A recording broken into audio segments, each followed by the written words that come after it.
Yes, welcome to everybody. Today's Welcome back, date, June, Jason. June the 14th, 2024. Thank you, Ronnie. I appreciate it. It's good to be back, not to be in some dungeon next to the lake where I have daddy longlegs, which are the deadliest spider ever, all around me. But I had nerves of steels, nevertheless. It's June the 14th, 2024. This is episode number 26 of Into the Fire, coming to you live from Tulsa, Oklahoma. And what a night we're going to have tonight. We've got a very, very special guest. It's going to be Kathy Kleiner. She just mentioned off the air, and I love it. And I'm going to steal this. I'm going to just mention she's a serial survivor. She's encountered a lot of interesting things in her life, and she's going to be very, very candid with us. And basically, she said whatever we want to talk about, we can talk about it. And we're going to jump into a lot of really dark things. I want to mention to the people that are listening to this. Kathy has spoke many times, and actually this is therapeutic for her. And actually, one day, she talks about her story to inspire others. So this is not a situation where we're trying to bring up dark stuff that is, continually traumatizing her. She likes talking about this stuff and hopes to inspire others. So that's going to be good for everybody. Ronnie, how you been, bud? I've been well. You're killing it back in the cold case room. And I'm trying. Tell us about your week. Continuing to look into a couple cases from the 80s, sending off some lab requests. So we're hopeful that we'll get some DNA or fingerprint stuff that has either fallen through the cracks or just as technology has improved, they're able to do additional testing. I would say that's more the case than stuff falling through the cracks, at least on these couple cases we've been looking at. And then actually yesterday, I got a call from a guy who works up in the Seattle, Washington area, and he came in contact with a lady who was providing some information about a 2006 case. So I was digging through that yesterday afternoon and then a little bit this morning. But no, it's going well, and it's just been nice to be back there and seeing you guys on a daily basis. And yeah, it's been great. It's been really a lot of fun. It's like my little buddies came back into my life, and it's been a ton of fun. This is my second episode that I'm not wearing glasses, so this is contacts, and they're an adjustment, so it's been fun. The other thing I want to mention real quick, and we Ronnie and I actually put together a presentation. We were asked to put together a presentation to the Tulsa Police Foundation, which happens to be an organization that they do take donations. And what they do with those donations is they actually purchase things for the police department that are big ticket items that we just really don't have the money. Yeah. Well, you know what? I love that, Amanda. That's great. I am the real Tulsa King, but that was I'm still trying to steal that. I'm going to put that up on the magnet. But what we ended up doing is that the Tulsa Police Foundation had invited us to speak and be able to present so we could try to get a big ticket item. And that big ticket item that we're looking for is called an MVAC. Tell us what that is, Ronnie. It is basically a wet vac, like a carpet cleaner, where we can get DNA off of a variety of items, really anything. You can there's a sterile solution that goes through some tubes. It goes to a vacuum head. That solution gets on the substance you're looking for DNA on, and then it's another tube sucks it into a little vessel, and then it's poured through a filter, and you get it. And it's probably a lot of people listening will remember our buddy Doug from Colorado a few weeks ago. That's one of the devices he uses. So we were looking into it more, and you and I have been talking about that for years. And we had that opportunity on Wednesday, I think it was, to go talk to those people. And I feel like the reception we got was really good. And we're hopeful that foundation will buy us one. And if not, just maybe give some funds to help supplement the purchase. But yeah. If any departments, anybody that's listening, because I know there's a lot of cops from coast to coast that actually listen to us, whether they work night shift or they work whatever, from California to North Carolina. I already know this for a fact. If you're listening and that's something that you're interested in learning more on, I'll be happy to provide you with additional information. I think it's a fantastic thing. Between Ronnie joining the cold case unit and us potentially getting an MVAC, look out. If you committed murder in Tulsa and it's cold, it's about ready to heat up, and you better start looking over your shoulder, ladies and gentlemen, if you committed the murder, because we're coming after you. But it's going to really be really big for us to have an item like that, and I'm excited about it. And I thought we did a great job on that. If you're looking to donate to something and you live in the Tulsa area, I'm sure that you don't want to donate if you live in Seattle, but if you live in anywhere USA and you're looking to donate for a good cause, the Tulsa Police Foundation is an exceptional organization, and they're always looking, and they actually are very, very responsible for the money that they receive. And in some instances, they actually do. What's some of the stuff that they do also? It's gift cards and things. Yeah, Ra- uh, there's been Random acts of kindness is what they. yeah, they've bought stuff for the police department for ballistic shields, among other things. And then there's been more than once you and I went out and they would get gift cards, and we would just randomly walk up to people at a store and give them one. Or if there was Yeah. victims from our murders we worked, we would go hand out turkeys at Christmas time. So it's a great organization. So yeah, any help that people wanted to give to them would be greatly appreciated. All right. That's good. We'll answer more questions about it. If you have any further questions in reference to that, go to my Facebook page. Let's get to this exceptional guest. And I'm telling you, she's an all-star. She's somebody that she looked me up. I mean, she researched. She went through Cheryl McCollum, who's an all-star crime scene detective in Georgia, to make sure that we're good and we're legit. So and I actually respect the fact that she did that. So let's introduce you to Kathy Kleiner. Basically, in the fall of 1976, she attended Florida State University and pledged Chi Omega Sorority. On January 15th, 1978, she was attacked by Ted Bundy. He entered the sorority house and attacked 4 women, killing 2. Kathy was one of the 2 victims who was brutally beaten and survived that night. She would have to confront evil 2 more times while giving her deposition and again testifying at Bundy's trial in Miami. I think she testified. I'll have to clarify that. The trial was in Tallahassee, but she testified in the deposition in Miami, if I'm not mistaken. Over the years, she has been honored to be interviewed by the international press as well as media from around the country. She has presented at several conferences, including CrimeCon, the American Investigative Society of Cold Cases, the Cyril Weck Institute's annual Forensic Science and Law Symposium, CSI Atlanta Convention, as well as being featured on 2020, Nancy Grace, Dr. Oz, CNN, 48 Hours, Investigation Discovery, and many, many more. It's our pleasure to invite Kathy Kleiner to the show. Kathy Kleiner Bruner to the show. Ruben, it's Ruben. What in the heck am I thinking? Bruner. No. Kathy Kleiner. Ruben, I'm sorry. My That's gosh. fine. Hi, everyone. Welcome. Thank you very much. Thank you for inviting me. It is our pleasure. Tell us a little bit about yourself. Let's start off with just tell us who Kathy is. I am married for 35 years. I have a son who's 42 and 2 grandchildren. There's our little son. When Mike and I first I'll tell you about this, but I was a single parent for a number of years. So Michael and I got very close during that time. But as a child, I was diagnosed at age 13 with lupus, systemic lupus. And they didn't know what was wrong with me. I was sick in 6th grade and didn't do anything but went to sleep. They took me to the hospital for an exam, and I ended up staying there for 3 months. They took tests and biopsies, and at that point in 1970s, they didn't know lupus as a disease so much, and also not as a disease in younger people. So they actually sent me home from the hospital and told my parents to make me comfortable, that they had no reason why I was dying. And a doctor from Cuba contacted my folks and said that she wanted to give me experimental chemo to see if that could help because she thought I might have lupus. So my parents said yes. And for 9 months, I endured chemo. It was my 7th grade of school. I was homebound. I couldn't go out. No one could come in. I took my chemo, and I would be so sick. And I'd go home and want to crawl in my bed.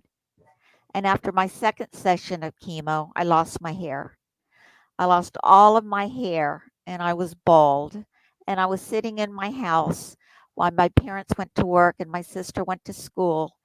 And in the first couple of months, I'd just stay in bed because that's all I could do. But later on during the year, I felt better. So I'd sit up and watch television and did my homebound homework and just kind of didn't have much to do. I got a puppy, so I would play with the puppy and watch soap operas and cartoons, which were pretty much all they had.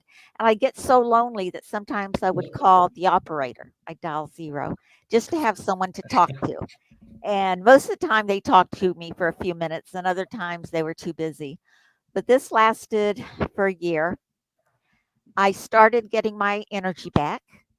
So at the end of the 7th grade, I told my parents I wanted to go out and do something, and they're like, "No, we want to keep you in longer." And finally, I talked them into church. I knew they'd let me go to church. So we went, sat in the back of the pews.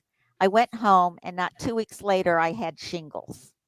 Oh my So gosh. now I have no hair. I have shingles all over my neck and face, and I'm just waiting for a better day because, Jeez. this was I wasn't feeling sorry myself. I was mad that this was all happening and I wanted to get better and I wanted to go back to school and I had to wait for these things to happen before I could do that.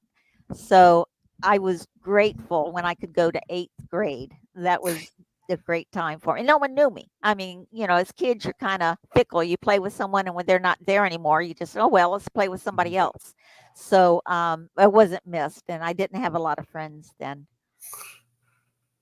So you went on there, and then you ended up, you left. You went through high school. I think I heard somewhere that you picked a college that was the farthest away from your mother, or Yeah. that Yes. was still in state's tuition, right? Yes. Yes. And at the time, you were living in Southern Florida, but then you went up to Tallahassee to Florida State University. And Yes. what was your goal when you went there? I wanted to get a degree in something. I hadn't yet decided what. So I was taking all the required courses and some of the elected courses. But as a freshman, I left and left high school, went to FSU, like you said, is far away from my parents, and had a great time. Since I was in a bubble for so many years in the past, I was just enjoying myself and looking around and having fun. And one of the things that a lot of women do when they first, as a freshman, they join a college, they go through Rush. And Rush is a time when female students walk in their prettiest dresses and they have a convention, say, and they are separated into different groups. And at the same time, the sororities are having their little convention and getting ready because the two are going to meet. We're going to walk down the streets, and there's 4 or 5 of us, and we're going to go to one sorority house that we think we may want to join.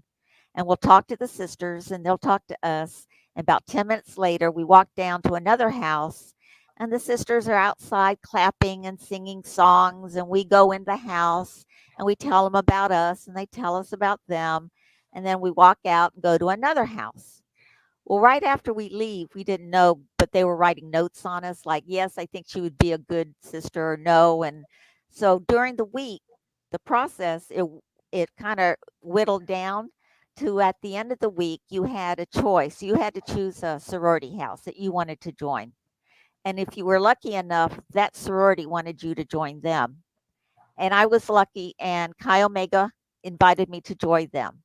So I was a pledge now for Chi Omega, and it was great. I was enjoying it. I was in college, and going to parties and studying. And I remember I wanted to be an anthropologist. I thought until I was on a dig out in school, and I broke one of my fingernails. And I thought, well, this is a little too exertion for me. I don't need this physical activity. So then I stopped doing that and I went to meteorology and I wanted to see myself on TV All giving right. the weather. But that didn't work out either. So I was just having fun playing with different things that I might want to be. All right. So how did I guess let's just get into what talk about the night that I guess your life changed again and you continued your serial survivorship. Yes. I joined the house, moved into the house in the fall of 1977. I had my bedroom, it was a 2-story sorority house. and my room was on the second floor, and it faced the back of the sorority over the parking lot. When you went upstairs of the sorority house, my bedroom was on the left side. You walked in, and it was the size of a dorm room. It had mirrored on each side a desk, a dresser, and our headboard was facing the back wall. And against that whole back wall, if you look, there was a pane of windows. It was beautiful. And we had our curtains open all the time because we hung plants hanging on the curtain rods. So this is what my room looked like.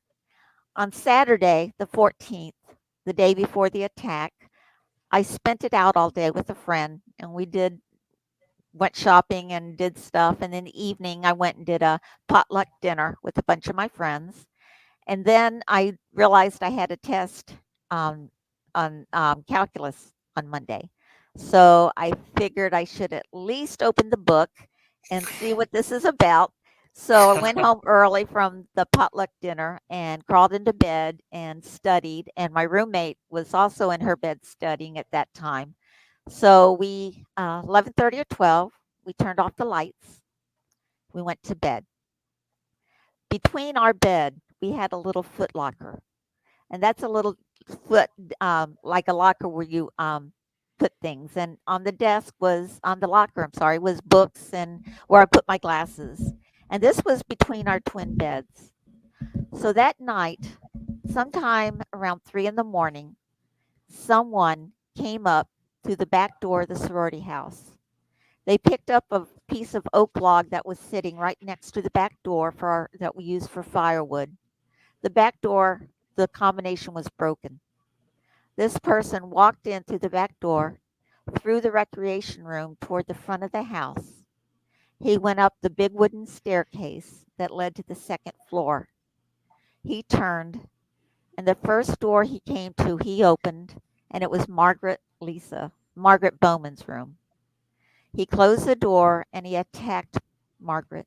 He strangled her, and beat her with that oak club. He killed her. He put the sheets up over her chin and made it look like she was sleeping. And he turned around, left the room, closed the door, and went to the next room. And across the hall was Lisa Levy. She was at home that night alone in her bed.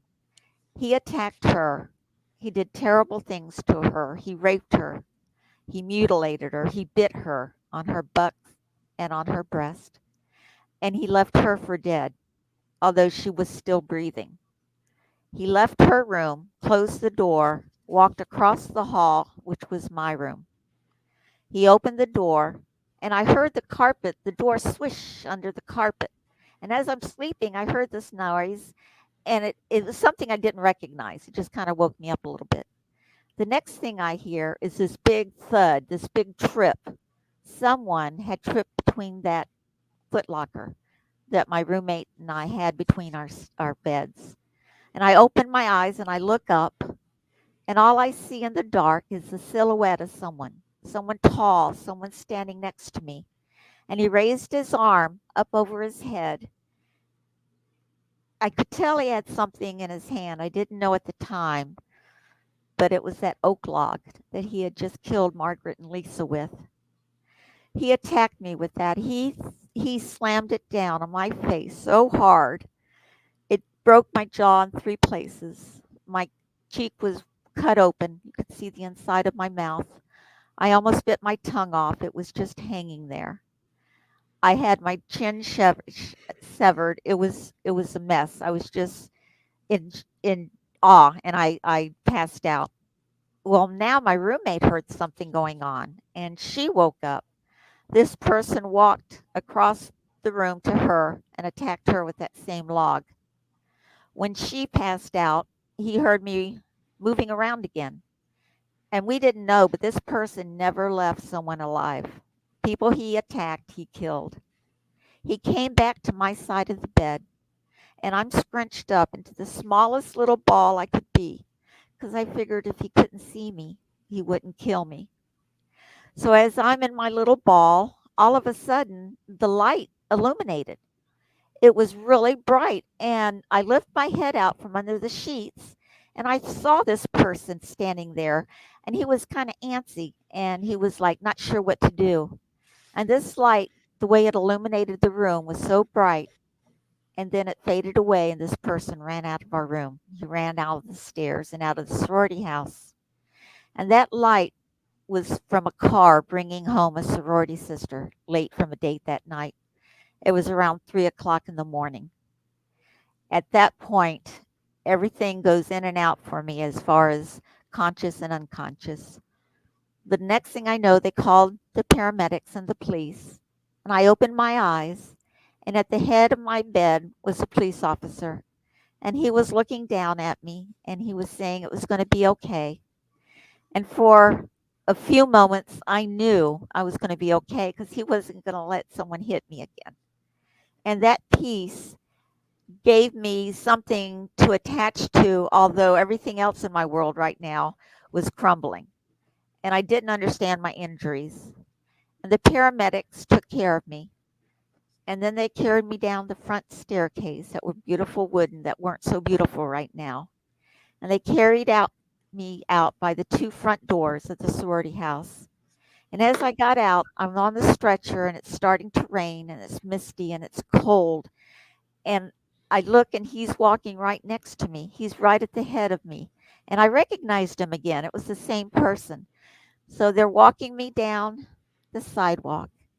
As I'm going, I see the lights. There's lights were swirling from the police car and the ambulance and the fire trucks.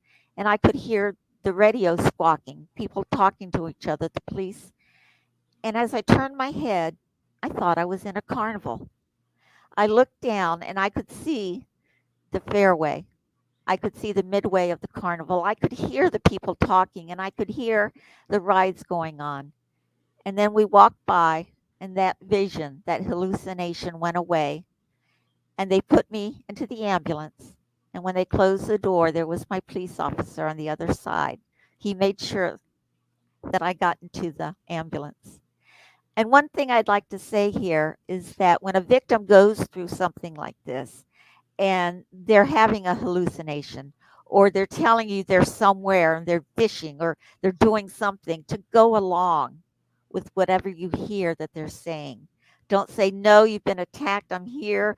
Don't bring them back down. Let them be where they are and kind of just let them feel the peace they have when they're in that moment.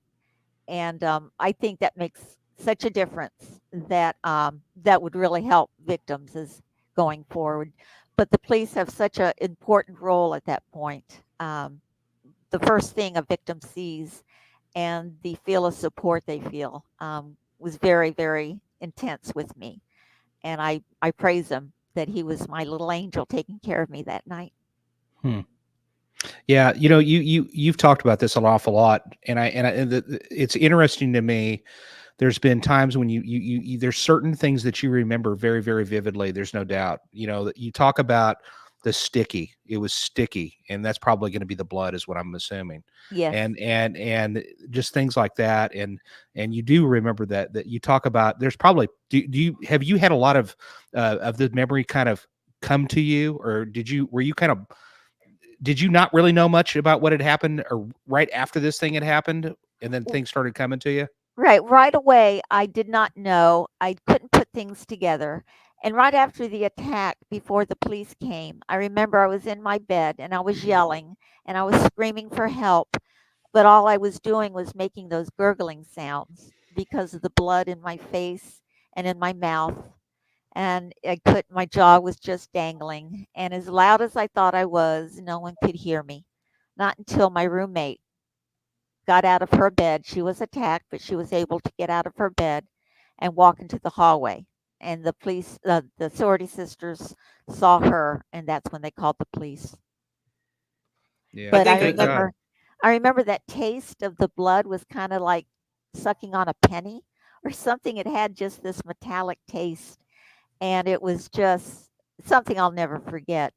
But that evening was such a blur for me. When I was in the hospital for a week in Tallahassee, right after the attack, I was seen by psychiatrists. The detectives, of course, wanted to know everything they could from me.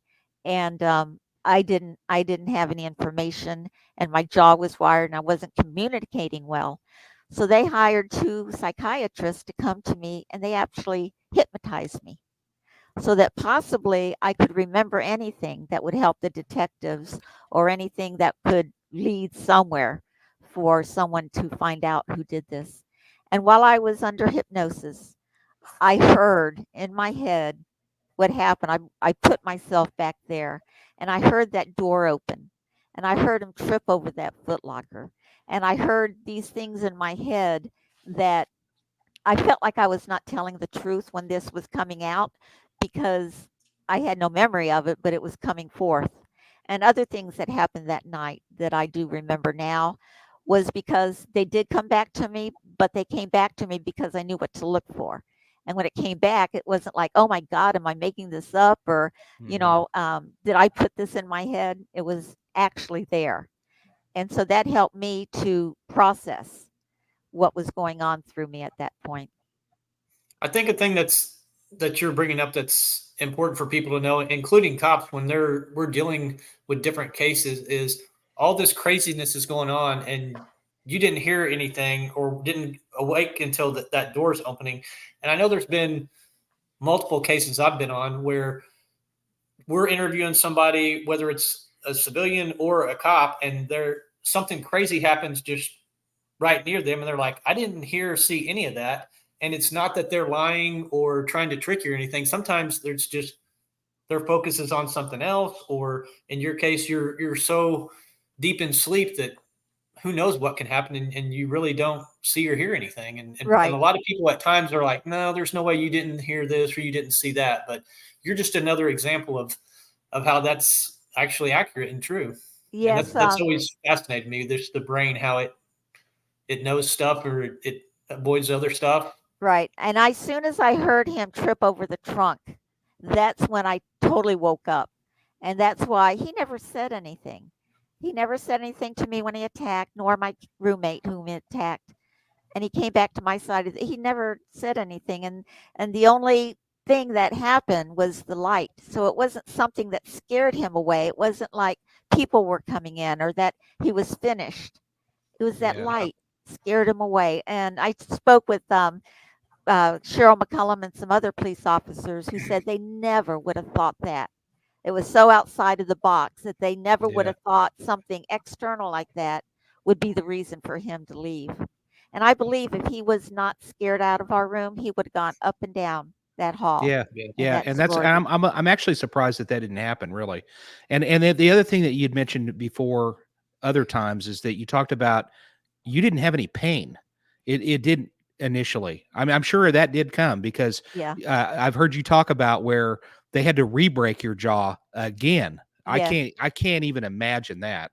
But you didn't have any pain during the attack. Right. When he hit me, it didn't hurt. It felt like he was like hitting a bag of potatoes. It wasn't excruciating. It didn't hurt.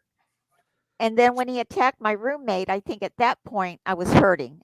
Then the sensations came in. But at Mhm. first I didn't feel pain. It was weird. It was afterwards I think where the neurons were firing and everything was hurting at that point. Yeah. And then I've never felt such pain as that. At what point? So all this horrible stuff has happened. You're in the hospital. At what point do the cops and then ultimately you have everything put together? And hey, the guy that attacked us is Ted Bundy, and this is who he is. It took it well, he wasn't arrested for a couple of months after the attack. So about a month after the attack, he had his fling. It's terrible to say with Lisa. I'm sorry, with Cheryl Leach, and she was a little girl down in Oakland, Florida. Kimberly Leach, I'm sorry, and she was attacked by Ted Bundy. He picked her up out of school and threw her in his van and took her away and mutilated her, attacked her, and killed her. After that is when he was leaving the state and went up to Pensacola to leave and go out of the state. And that's where they initially caught him, not knowing it was Ted Bundy. So during the month, the police were doing actively what they do, in trying to figure out. And Bundy left no fingerprints. There was nothing in the house itself that could have led people to it was him. And I was at home recovering, and I couldn't help much.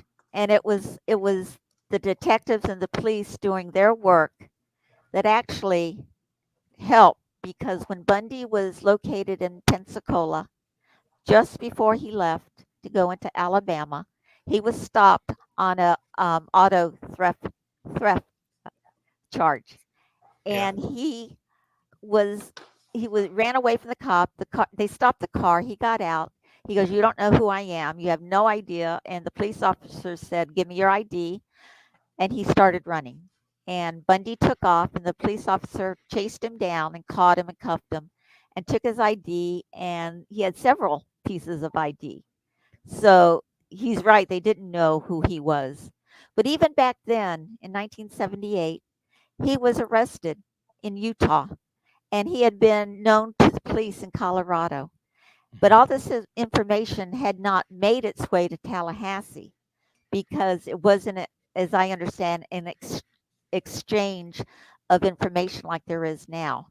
So by them finally sending him to Tallahassee, Ken Casares was the sheriff of Leon County, and he made arrangements for Ted Bundy, who they didn't know it was him, to be taken over to Leon County and put into that jail. And Ken Casares was amazing. He did everything he could do to make sure that they caught Bundy and that he was the right guy. He went through all the paces to be sure that they had correctly picked him. And what he did was he saw some similarities in the case with me and the cases out in Utah. So he called them on the phone and got information, and that's how they knew it was Bundy. It took that long to put the pieces together for them to Yeah, realize who it was.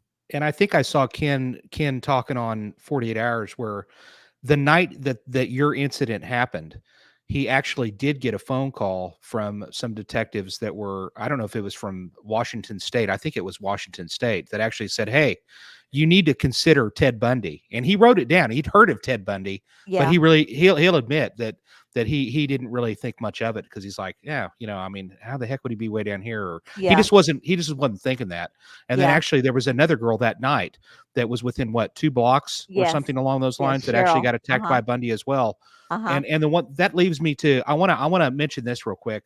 You went through all of this, because I don't want to miss out on this, but you went through all of this healing. You're doing all of this stuff, and I really want to mention this because I think it drives me crazy. And I know we talked about this off the air, but still, you didn't get any calls from the college or your sorority sisters to even check on you or anything, and that kind of sickens me, to be honest with you, Kathy. That's not your take on it, but that's my take, and that just, it's fascinating that they didn't even reach out to you to even check to see how you were doing. And I'm trying to wrap my head around that a little bit. Yeah, I thought I needed them. I thought I needed them to tell me it was all right and I had done nothing wrong, and they were there for me, and I wanted their arms wrapped around me. And over the years, I knew I didn't need them. I did it myself without them. I was strong enough, and I was going to get through it, and I didn't need them to help me Mhm. get through it. So I'm at peace with it now. It didn't happen. It's not going to happen. Right. Um, I'm it I'm also surprised that the college didn't like take care of the rest of your college education, Yeah. And, And and did you ever learn why nobody ever reached out? No, I never. It took more time in it. I mean, I have so much to do and so much to go out there and do and live for. I just didn't feel it was necessary for me to go backtrack and, for what end to hear, "Oh, yes, we're sorry." You Right. know, you know, yeah. I Yeah, just but didn't do something. that. I just, because you knew all those other girls pretty well. I Yes, would yes. Yeah. And the girls that were killed, I mean, did you ever even speak to the parents, or there was none of that?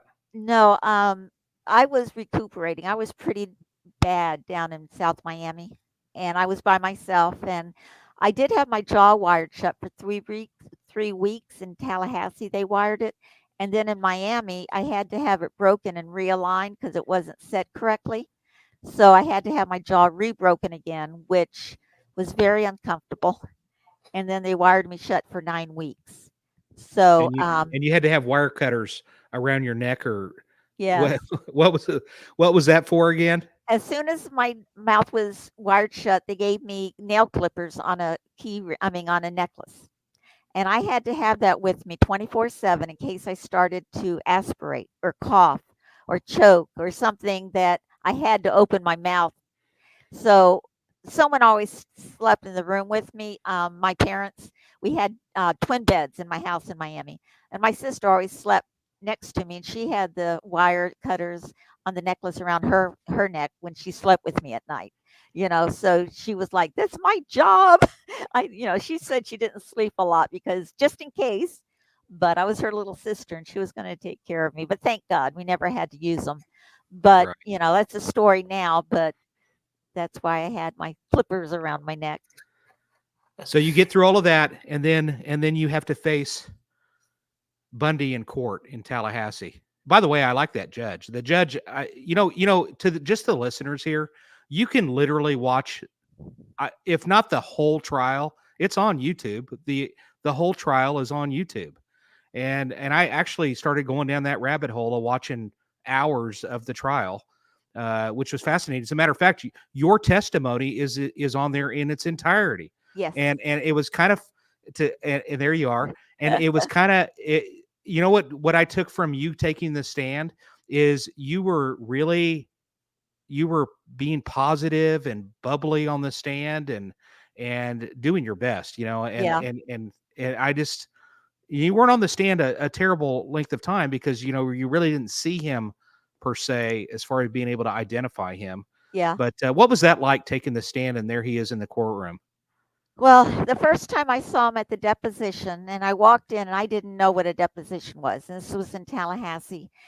And they walked me in. It was a conference room with a long conference table. And I sat at the head of the table and I looked up and there was Bundy at the other end of the table. And there was the defense on one side and the prosecution on the other side asking me questions.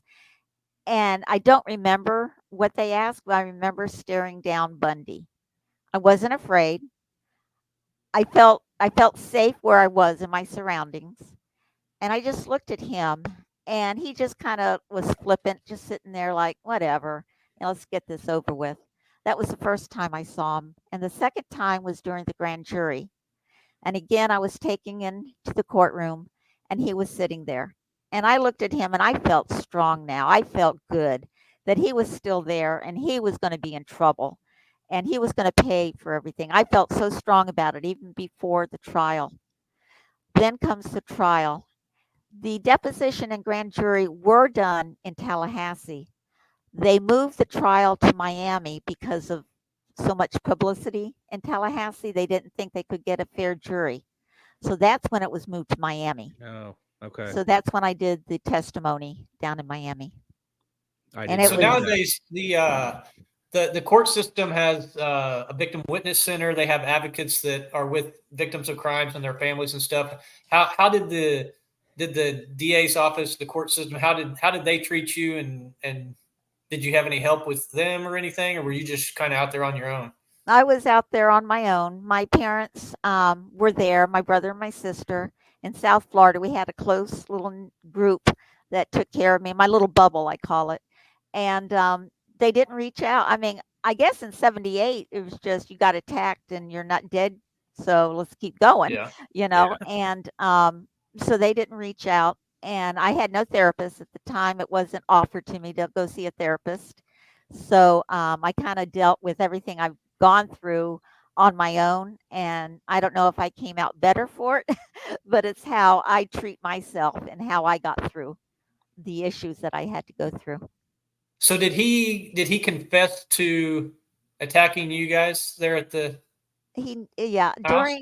during, I guess it was his last days they had the, interviews, and Ted Koppel, I believe, was the, investigator and the psychiatrist that talked to him and everything. He never did admit to killing or to our attacks. He did say that he turned in some girls that were killed in Washington State and Utah, and he gave them their names and where they could be found. And he was trying to do anything he could to live on, for them not to Mhm. kill him. And he was upset and crying. And I think about his victims and all the women Yeah. that he killed and how they must have said to him, please don't kill me, please don't. And here he was doing that, pleading for his life. And it Yeah. just that whole process, it interests me. I'm so intrigued by the way the judicial system works and how um, someone who is accused of this is treated. And Ken Casares, when he took him to his cell, his jail in Leon County, he was so sure to the fact that he would never let him out. This guy was never going to get away from him. And the stories he has to tell about how he kept him in confinement, and locked doors, and three doors with one lock, and one lock with three, how three people had Yeah. to have a key to get to him, that it was Yeah. going to be that Yeah, difficult. he had already escaped twice, Yes, in Colorado, so, yes, he did. yeah, that was that's what I would love to meet Ken one of these days. I mean, you Oh, talk he's about a guy wonderful. that, yeah, I'm impressed with him. I mean, he's fun to listen to, Yeah, and he was somebody that really wanted justice for everybody. As a matter of fact, one of the things that he did, that he recognized that there were areas on the victims that to him looked like bite marks, and actually, this case, I don't know if it was the absolute first case, but it certainly he kind of thinks it might have been, yeah. where it was one of the first search warrants they'd ever done in this country's history, where they had actually did a search warrant to try to get some dental comparisons. And the way he tells Yes. the story is that Bundy started screaming and raising Cain, and then after he explained to him that hey buddy, we're getting this whether you like it or not, Yeah. so you might as well just enjoy the show. And that's when Bundy goes, okay Ken, I'm not Yes. So how gonna did it, give you any trouble. Yes. so the trial, he's found guilty. Were you there for the verdict or any of the aftermath of that? I did not go to the verdict. Um, I was in Miami. I was still in recuperation. Yeah. It's like a year since the attack, and I'm still in my mindset of I'm going to get better, but I'm not there yet. So I did not go to the trial for anything but when I had to testify. But it was obviously the first televised trial they ever did, and I mean, he was in my house 24/7. Okay. It was so interesting. I wanted to know what was going on, Yeah. but at that point, it wasn't necessary for me to be there. And when it was time for the execution, they actually he was to be sentenced till in 1979. He was to be executed, and he had so many stays during that period after one another. I believe he had 4 stays, and after the fourth one, it was 1989, and he wasn't going to get another stay. And it was January of 1989, and they had him in jail, in prison. And they called me that night. That night, the I'm sorry, the state attorney called me and said, "This is it. They're going to do it this time. He has not received any more stays, and it's been signed." So my husband and I are in bed. It's about midnight. And we said, okay. So around 3 o'clock in the morning, we get another phone call that says he's still on the way. He's had his food, and he's proceeding on what the steps that have to be followed. So we said, okay. He goes, I'll keep in touch. And he hung up the phone. But it's like 3 in the morning. We're already awake now. So we go Yeah. down and turn on the television, and there's all this stuff going around the prison on the outside. There are people on each side of the side. They're pro kill him and no don't kill him. So there were Bundy Fry signs out on one side of the street, and let him live on the other side of the street, and they were just Yeah. going to town. But at Uh-huh. 6:30 in the morning, I believe it was, he was executed. And I got a phone call, and they said it was done, it's over. And I said thank you, and we hung up the phone. And my husband and I were down in the living room on a little sofa, and he wrapped his arms around me and he hugged me so tight. And I wailed and I wailed and I thought of all his victims, all those women that he killed so young in their lives. And I thought of Margaret and Lisa and how they just had their lives cut, and they were such beautiful women and so much to go for them. And I cried for them. I didn't cry for myself though, because I knew I was okay. I didn't need him to die to be okay. But after a little bit, I stopped crying. I dried my tears, and I looked at my husband and I said, "I'm hungry. Let's go to breakfast." And that's the Good last for you. time Bundy came into my house. Hey, let me remind everybody that you wrote a book Yes. of your experience, and you were helped in writing this book. Tell us who helped you write the book. Emily LeBeau Lucchese was my You co-author, and she put up so much with me, just well, she's talking been great. away. Yes, I've communicated with her a number of times trying to facilitate this and stuff, and she's very protective yes, of you, and yes, and so but that book, throw that up one more time, Amanda. You can buy that book on Amazon, and yes. also yeah, throw that up one more time, Amanda. The picture of that book. It's There available you on go. Barnes& and Noble and any of the other book sites as well. Buy the book. It's a good book.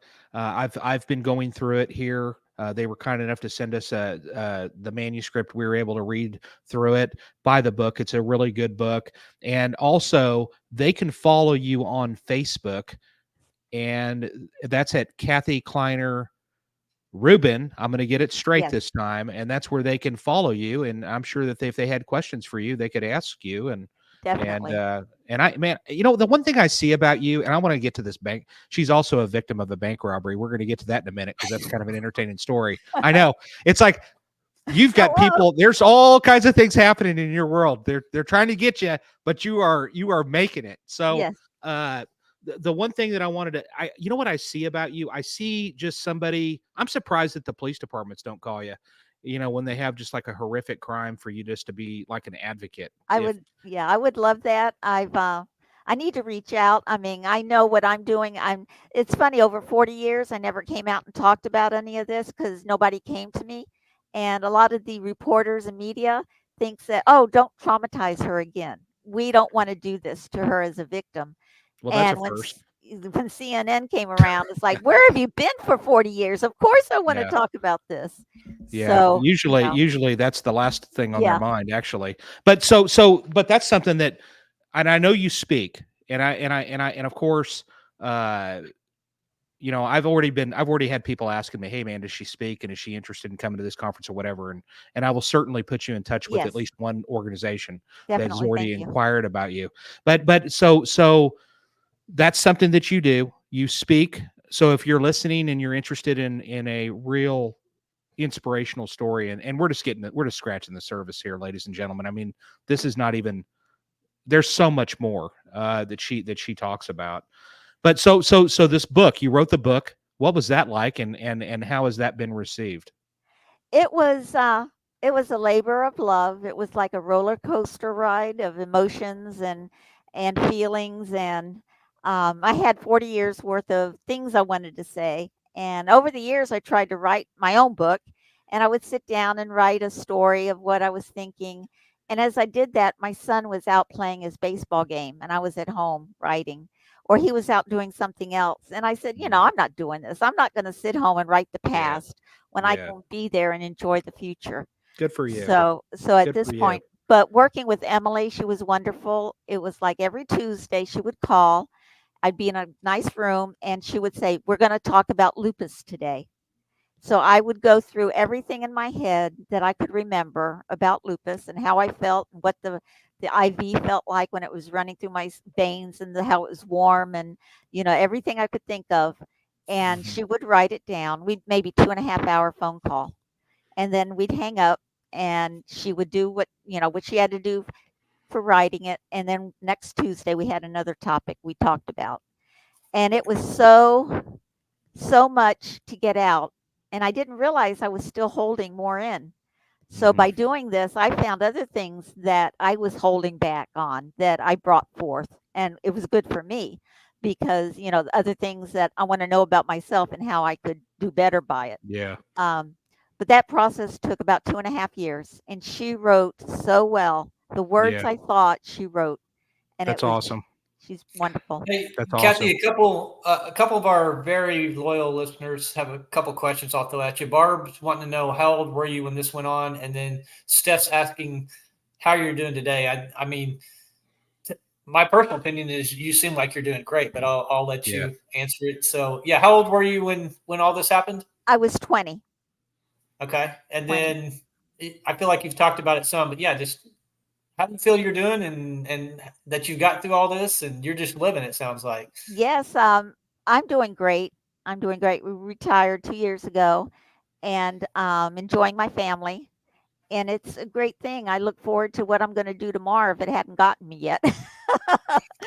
So it's like, I'm happy every day, and I do get on Facebook, I get letters, and people aren't doing so well once they've been attacked, or Yeah. they don't see how I'm doing it. And it's all a matter of they want to do it, they have to do it. They may not want to do it though. And if something happens to you that day or in the past, you're a victim. The next day, you're a survivor. And you have to think like that. You have to want to get better. And you might feel in the dirt and just don't want to look at anybody and talk it out. Because by talking, you release these feelings that are tying you down. And by talking it out, that makes all the world.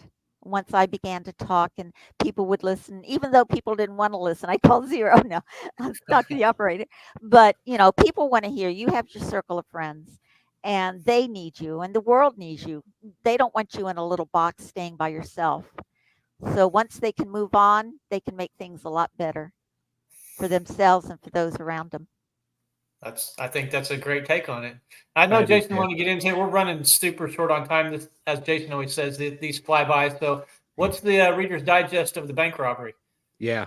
I after I got attacked in 78, I got married in June of 78, which it didn't last. It was probably not a good timing wise, but I worked at a bank and I was a teller, and I had lunch and I was coming back to my teller window, and I looked in line. There's this young guy that we weren't used to. It's usually a Century 21 is the subdivision that the bank was in, and everyone had blue or white hair that came in. So this young guy was standing in line, and I was the next available teller.